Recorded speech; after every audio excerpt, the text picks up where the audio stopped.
Now turn to Section 1. Section 1. You will hear a conversation between a woman clerk and a customer at a cell phone store. First, you have some time to look at questions 1 to 6.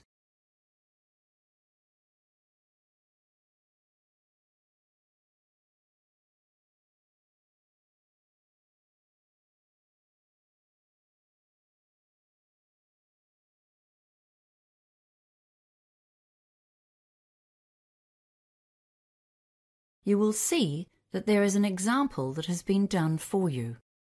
On this occasion only, the conversation relating to this example will be played first. Good morning. What can I help you with today? Well, I've just moved here, and I need to get a new cell phone number. Okay, we've got both prepaid plans and 24-month contract plans. The woman clerk says there are 24-month contract plans. So contract plans has been written in the space. Now we shall begin. You should answer the questions as you listen, because you will not hear the recording a second time. Listen carefully and answer questions 1 to 6. Good morning. What can I help you with today? Well, I've just moved here, and I need to get a new cell phone number. Okay, we've got both prepaid plans and 24-month contract plans. I'll only be here for a year, so I think a prepaid plan is better. Can you tell me something about those? Of course. We've got a number of different plans. But first of all, I should just mention that none of them come with handsets. You'll just be buying a SIM card, and you can replace the one in your old phone. Yes, that's perfect. So how much are the SIM cards? Well, the expense isn't really in the card. To use it, you'll need to set up a plan, and that can range from just over $10 a month upwards. The card itself is just $2, and that gives you about 15 minutes of local calls. Okay, I knew I'd need a new plan from you guys, but I don't have much money at the moment. Can you tell me about the cheaper plans? Yes. Our least expensive is the minimal plan. That's only $12 a month. That's good. But it's for someone who doesn't use their phone very much. You only get 40 minutes a month of talking time. Ah. How about internet access with that one? No, sorry, that's not included. No, that plan's not for me. I'll definitely need to go online. For browsing the net? Or for things like Facebook and WeChat? Mostly social media. It's how I keep in touch with people back home. Well, we do have what we call a social plan. That might really suit you. You get unlimited data on social media websites. That sounds great. How much is that one? That's $40 a month. But you get 200 minutes of talking time, 500 texts, and 2 gigabytes of data, which is about 15 hours of watching videos and thousands of photo uploads. Well, I do upload lots of photos for my friends back home, so that's fine. But I'm worried that I'll need more text than that. Do you have any plans with unlimited texting? Well, there is one other plan. On that one, you choose 5 people or 5 phone numbers, and you can talk to or text them as much as you want. That's called the Friends and Family plan. Okay, that sounds like the one for me. What's the catch? Well, it's not exactly cheap. That plan costs $70 a month, but it does come with 3 gigabytes and unlimited texts, as well as your 5 designated people. That's a bit too pricey for me, but I do like it. Can I choose a cheaper plan now and change after I find a job? Oh yes, you can just come in and let us know whenever you like. It's also possible to log into our website and manage your account yourself online. Before you hear the rest of the conversation, you have some time to look at questions 7 to 10.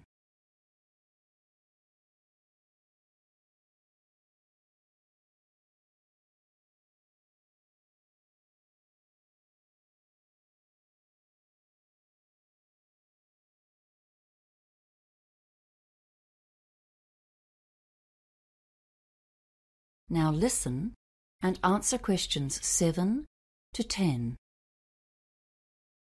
Okay, I think the social media plan is the best option for the time being. Great. So we'll set you up today. We'll just fill in this sales form. Here's your new SIM card. I'll just need to record the number for you.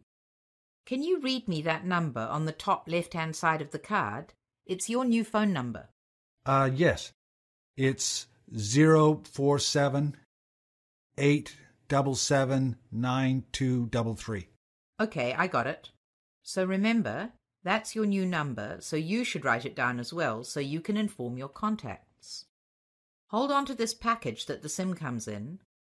There's information on that about how to contact us, just in case your phone gets lost or something like that. Oh, yes, that's important. So next, I'll need your name. Sure. It's Stephen.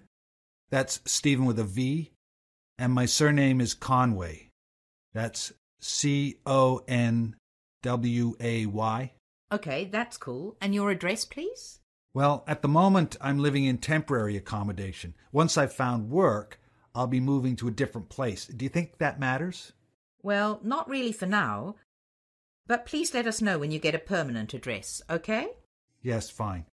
So I'll give you my current address for now, then. It's 375 Thompson Avenue. Is that spelled Thompson?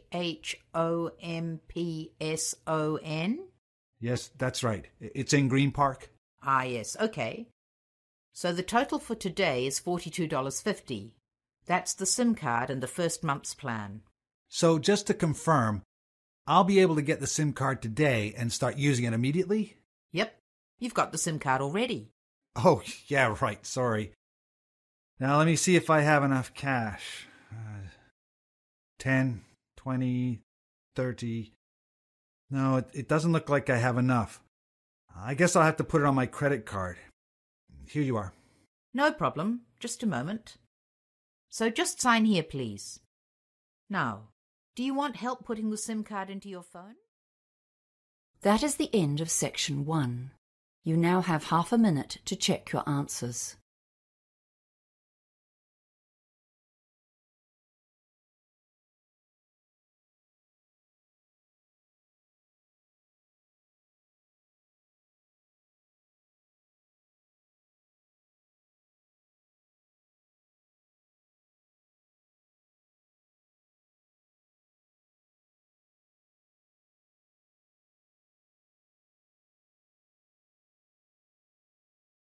Now turn to section 2.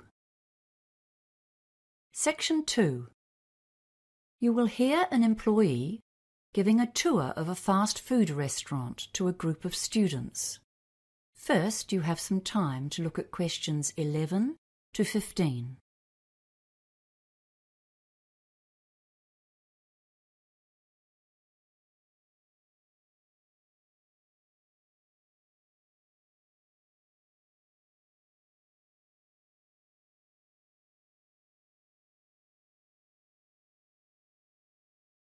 Now listen carefully and answer questions 11 to 15. Good afternoon, everyone. Can you all hear me? Good. Let's go through to the kitchen now so you can see the full operation of the restaurant. First, I want to emphasize the importance of kitchen hygiene. It's crucial for our business reputation. On the wall here, we have a dispenser of plastic shower caps. Forget about fashion statements. Everyone who goes into the kitchen must wear one to protect against stray hairs getting into the food. Please take one and put it on now. Alongside it is the sanitizer. Again, you all need to use this and scrub your hands thoroughly before we go in. Also, please be aware that this is a working kitchen, so many of the counter surfaces inside could be hot. It's best not to touch anything as you go through, just in case. It's just basic safety and common sense. You'll notice the number pad on the door here. We have full security in the kitchen.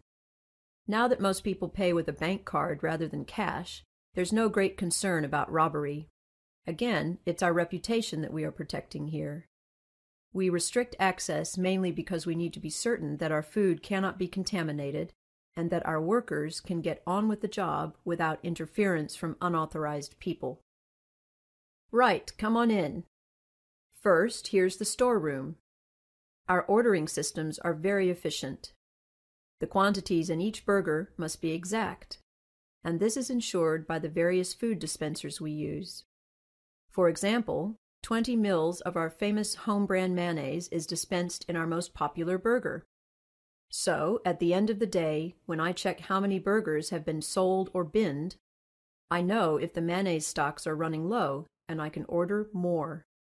Okay, now onto the operational side of things. Consistency is the key here. Every burger in any of the brand's restaurants should have the same quantities of the same ingredients, so that all our customers are sure of what they're ordering. Our delivery standard is to keep the customer waiting no longer than 2 minutes for their burger. That's truly fast food. We don't like wastage, so we analyze our sales statistics to predict the demand for each day, and even the times of day when there is most need. However, to make sure that we can meet the production targets, we can't avoid some waste. At busy times, sometimes there'll be a stack of 6 burgers in the warming rack. We know these won't stay at their best for long, so after 10 minutes, they must go into the bin. Another key area is efficient staffing. We have some full-time staff, of course, but part-time staff will do maybe 2 hours at noon and another 2 at 6, and other casual staff are on call at peak times. This really helps us with efficiency of service and the economy of the operation. We train all our staff at all the different stations, but when we're busy, each member of staff works at one particular station, grilling the buns, cooking the meat, adding salad, cheese, and sauces, or packaging. Before you hear the rest of the talk, you have some time to look at questions 16 to 20.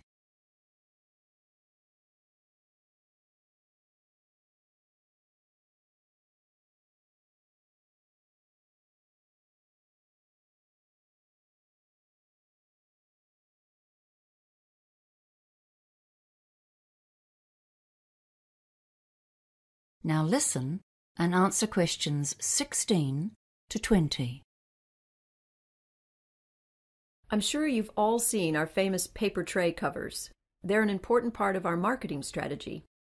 If you look on the reverse side, you'll see a food analysis of all our products, the grams of fat, the carbohydrates, and so on.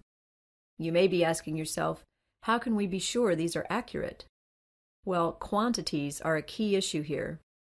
With the ice cream, for example, we train our staff to serve exactly 150 grams of ice cream into a cone, and 200 grams into the plastic cups. This allows us to oversee our stocks for reordering and also gives reliability. The key aspect for us, though, is that we are being accurate about nutritional information. This is so important that head office sends us secret customers. They will take an order back to a table and weigh and measure the ingredients. Okay, now on to sales. On our left, you can see the 2 women wearing headphones. They communicate with each other, with the public, and with the food preparation team. The drive-through that they're servicing is a very important part of our business. In fact, it generates 1/3 of our revenue. The other 2/3 comes from restaurant visitors, and about 20% of that comes from our themed children's parties. Now we'll look at another aspect of our service. Just cluster around this till. The till is the point of sale, and as you see, our products are pictured on the keyboard as well as named. The till operator just taps in the client's order by choosing the correct picture. As soon as the order is confirmed by cash or card payment, it appears on 2 screens, one above the cooking areas and one behind the servers. This dual system means that the staff at the cooking stations get good notice of any buildup in demand, and the servers have an on-screen reminder of the earlier orders they've taken. They can also use this to prepare any drinks or ice creams that customers have ordered. When the hot food is delivered, the order is complete, so they delete the entry on that screen. That keeps everything instantly up to date. Now That is the end of section 2. You now have half a minute to check your answers.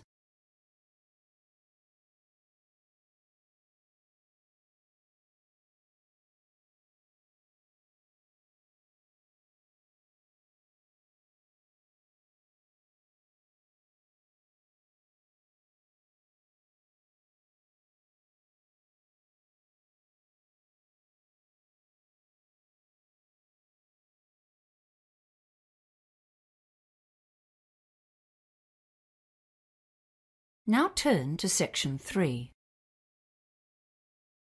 Section 3. You will hear a conversation between two students, Maddie and John, who are planning a biology experiment.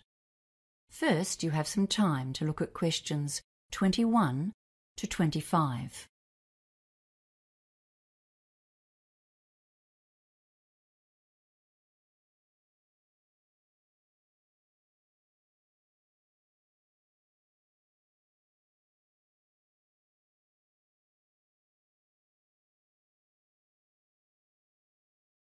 Now listen carefully and answer questions 21 to 25.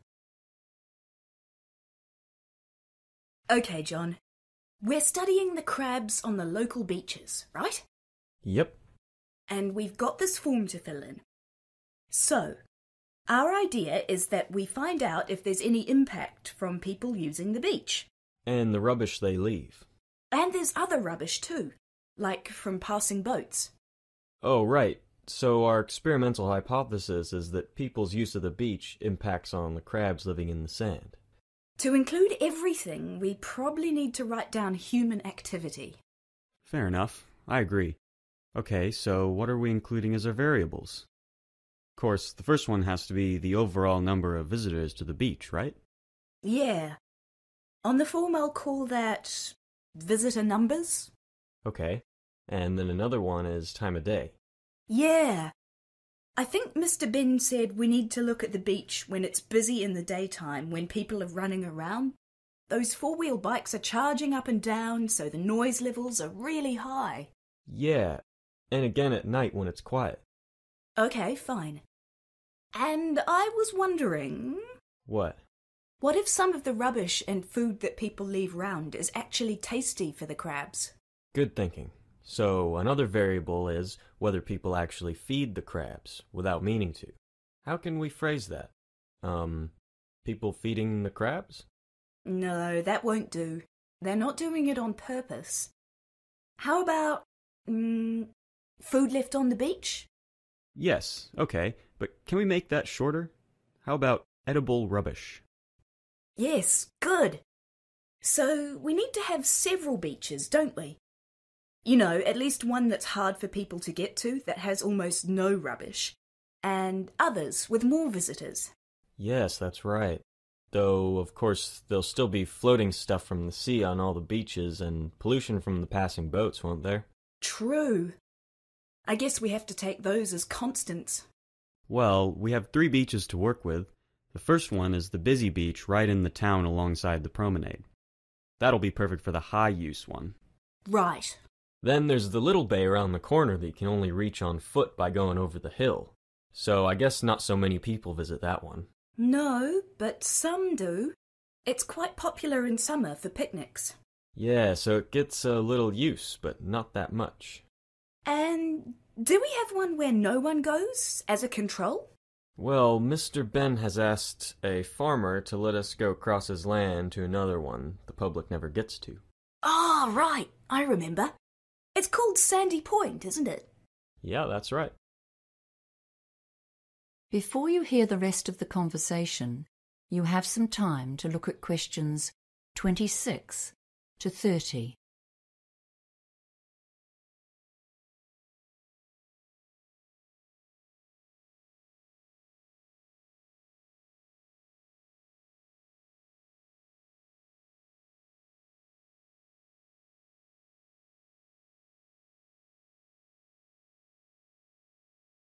Now listen and answer questions 26 to 30. Okay, so what's our experimental method? How are we going to judge if the crabs are affected or not? And how can we measure 3 beaches with 2 observers? Don't worry about that. My younger brother will help us out. He's really keen. So we'll need to count the crabs, or at least their holes in the sand, during a particular time period. Count how many we see. Yeah, okay. So we need to be precise about the time. And surely we need to choose a specific part of the beach to measure. Yeah, that's right. So we need things to measure the time and the area with, right. What else do we need to think about? Well, to compare the beaches properly, we'll need to visit them all first, won't we? To see the lay of the land. Because we also need to set the identical distance from the actual water's edge for each beach. And of course that will change as the tide goes in and out. Let's see. We'll need measuring tapes and string and little posts to mark the area. Shall we say 2 square meters, 3 or maybe 4 meters from the water's edge? That should give us some leeway with the tide coming in. And to do it properly, we'll each have to be in position at the same time, so we'll all need mobile phones to synchronize the observation periods and stopwatches to time the observation precisely. So, one more question. How are we going to see them at night? And will we need to count holes again in the dark? Oh, that's 2 questions. Sorry. Yes, well, we will need to count again each time. The holes come and go, apparently, as the crabs are quite mobile. They steal each other's homes too, so if a larger intruder comes along, the previous owner digs himself another hole. As for the night vision problem, the department's got goggles for that. So what else? Well, we need to think about timing, don't we? Do we sit for an hour? Or 2 hours at a time? Let's say an hour for starters. Remember, we have to do this again after dusk. I've read that most crabs are nocturnal anyway. Yeah, so how many times do we need to repeat all this? For 2 weeks, do you reckon? Or longer? Well, that's 28 hours total observation time. That'll make it harder for doing the stats, won't it? Yeah, that's true. So, how about we go for a fortnight, adding up to 20 hours in total? That'll allow for any bad weather. Yeah, sounds fine to me. That is the end of section 3. You now have half a minute to check your answers.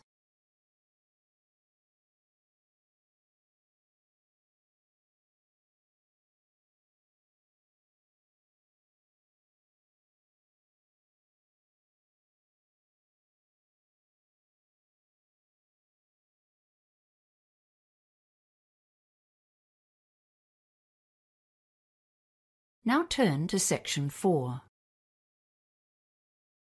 Section 4.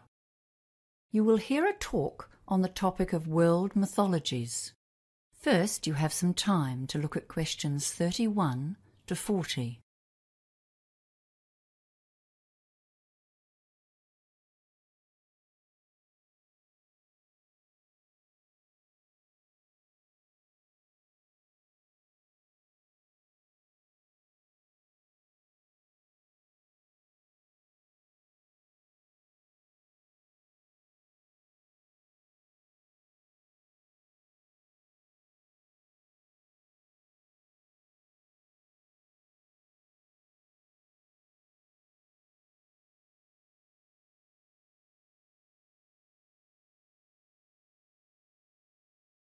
Now listen carefully and answer questions 31 to 40.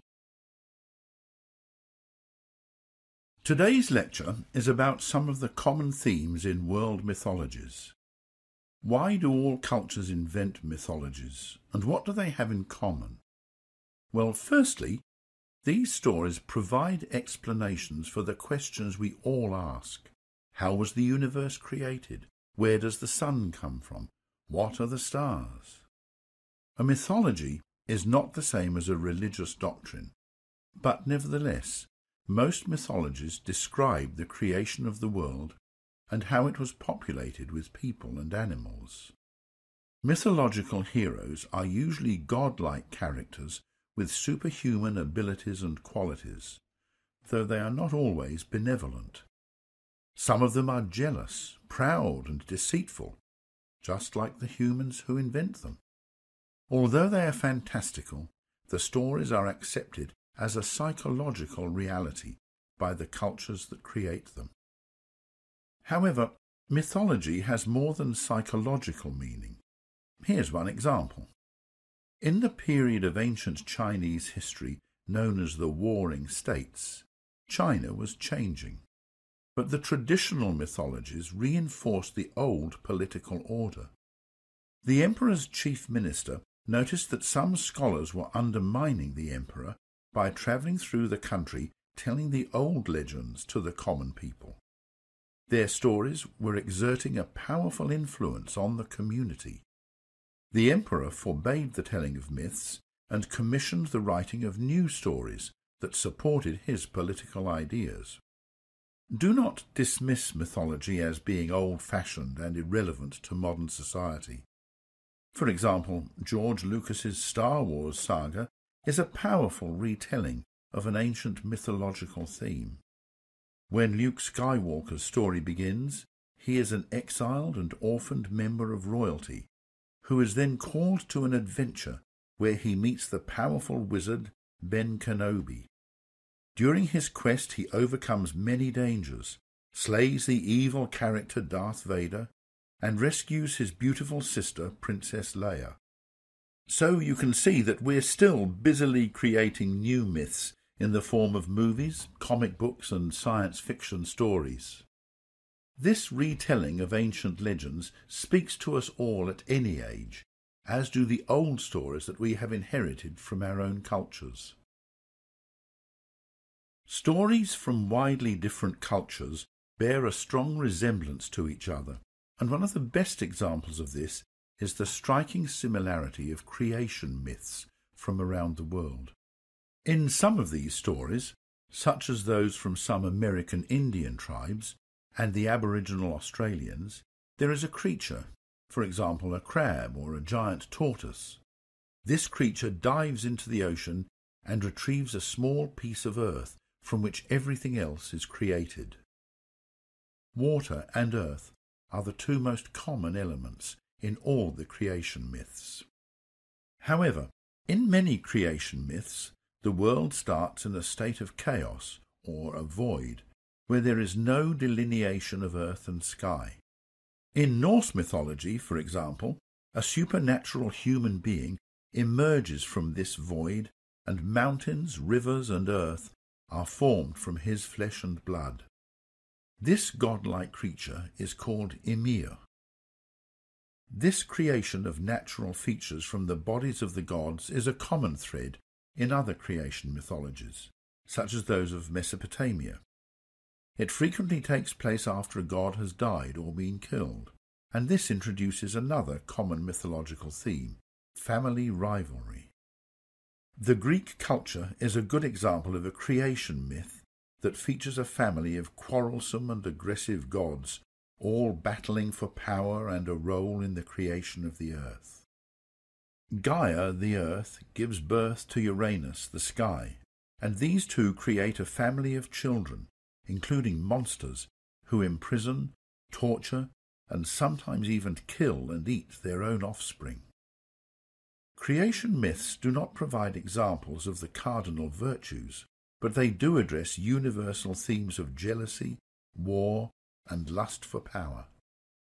Another common element is the image of a cosmic egg. One of the Chinese myths represents chaos as a hen's egg from which a creature called Pangu hatched. The parts of the egg separated. The heavy parts formed the earth, while the light parts formed the sky. For 18,000 years, the distance between the earth and sky increased by 3 meters a day, while Pangu grew at the same rate, his body filling the space between the two. Another mythology which features the earth and the sky separating comes from the Maori culture in New Zealand. In this story, the Sky Father Rangi and the Earth Mother Papa lie touching each other.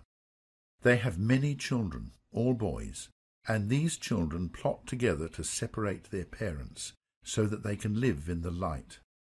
After many failed attempts at separation, Tane, the god of the forest, lies on his back and pushes his parents apart with his legs. And where do humans feature in these stories? Most often they are formed after the creation of other natural features. For example, in the Chinese myth, humans were created from the fleas on Pangu's body. Once they had arrived on the scene, the humans often tried to elevate themselves to godlike status by taking knowledge from the gods. In Greek mythology, the humans tried to secretly take the knowledge of how to make fire. That is the end of section 4. You now have half a minute to check your answers.